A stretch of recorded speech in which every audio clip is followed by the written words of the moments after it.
Growing up, I served at various organizations within my community but became more deeply involved throughout high school.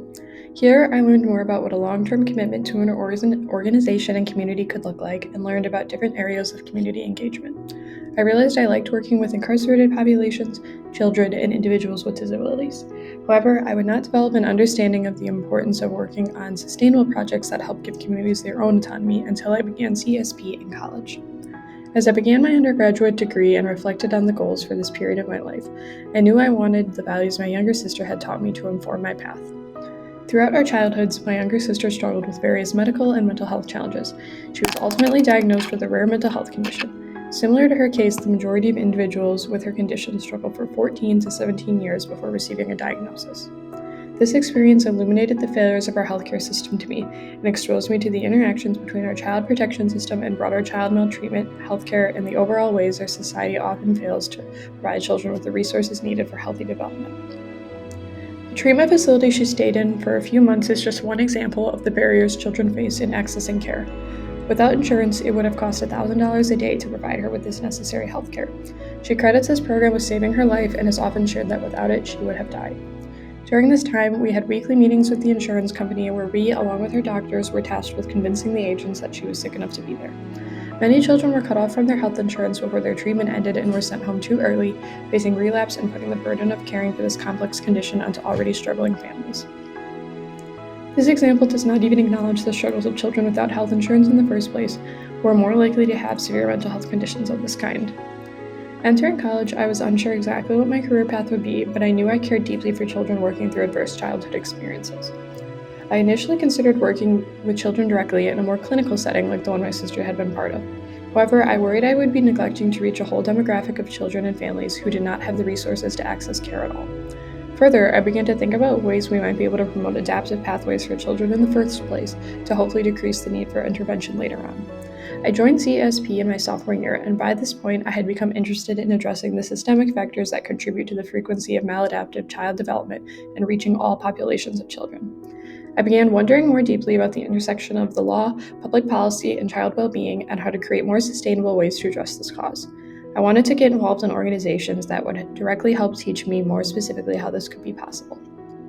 I got involved in community engagement research on this topic, allowing me to study child maltreatment, the experiences of children of incarcerated families, how state policies impact child and family well-being, and ways to make high-quality intervention programs accessible to the communities who need them most. CESP allowed me to explore this interest in supporting child development, and I began volunteering with various legal organizations and groups working with children who had been through traumatic events. One organization I worked with throughout CSP that strongly impacted me was a legal aid clinic, which focused on areas of family law such as child custody, domestic violence, child protection, and disability law. This allowed me to assist families with the complex legal processes behind living with a disability. This clinic specifically catered to individuals who could not afford a private attorney. Through this experience, I learned more about specific career pathways I could pursue and that I enjoyed directly working with families. Another direct family experience I found through CESP was working in a clinic that supported children who had experienced sexual assault in their families.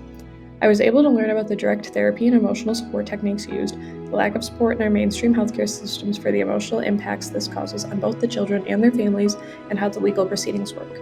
I really loved this work, but I felt like I lacked the ability to address the factors that contribute to this ongoing problem and the lack of resources most families have in dealing with these situations. The community-engaged learning courses introduced me to organizations where I was able to help write policy and work to change the structures of our state to better promote adaptive child development.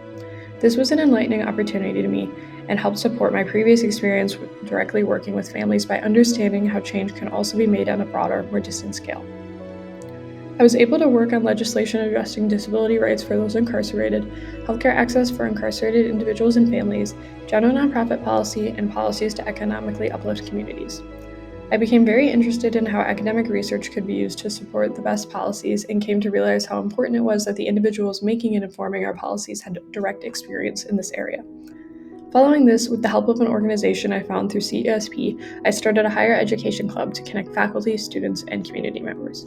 CESP taught me the importance of working towards sustainable solutions that communities can continue to grow and maintain long after I may have left the project. This further made addressing child well-being from a legal perspective more interesting for me, as I believe this would be a better way to create long-term change than individual interventions. My community work helped me better understand how I can fit my personal passions into a future career, how to utilize my academic work to support these goals. I now work as a mental health paralegal with plans to go to law school and possibly work in public policy. The firm I work with currently advises the state bar on mental health policy and law, and the skills I learned during CESP helped me feel confident in performing this role. CESP was important to transitioning my interests from addressing child mental health and maltreatment from a clinical perspective to a legal and structural one. It exposed the ways I could directly reach populations that are neglected by the healthcare system and typical treatment avenues. Most importantly, it assisted me in learning how I could reconcile my experiences with my sister with my academic and professional interests, and I plan on continuing community engagement throughout my life.